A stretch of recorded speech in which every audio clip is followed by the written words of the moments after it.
Welcome back, viewers. Now, what is an almost repeat of last year's monsoon disaster? Cloudbursts, floods and flash floods, along with landslides, caused major havoc and devastation across Himachal Pradesh. At least 4 people died and over 50 people are missing. Scores of houses and hydro projects are damaged.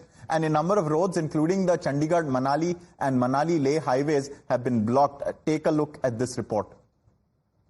Search and rescue operation is being continued, and in fact Indian Army is using the ropeway to get down to the in this gorge when there is a no way, when there is a no route, when there is a no path to step down into the river to launch the rescue and search operation. Indian Army is using their ropes to land their troops down in the streams and in fact to search the missing 33 people. From yesterday till now, a lot of search operation, extensive search operation is being launched by Indian Army, by ITBP, CISF, Himachal Pradesh Police, NDRF, SDRF and other civil defense forces also. Just because from this location, it is almost 1.5 to 2 kilometers, Samej village, where the cloudburst reported. And in fact, from there till 84 kilometers, the search and rescue operation is being launched by the different forces in the different parts and the different patches also. Just because 33 persons are still missing here in Shimla's Samej village in Rampur,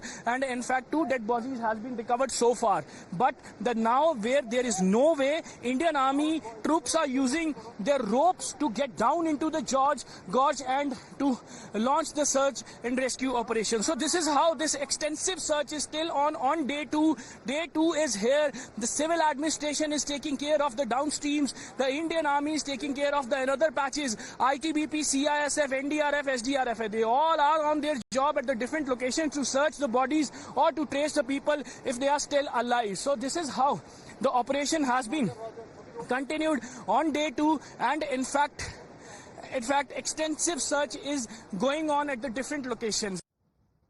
Amandeep there reporting from Shimla. Viewers, will get you more updates on the impact of the heavy rains across North India. Stay with us.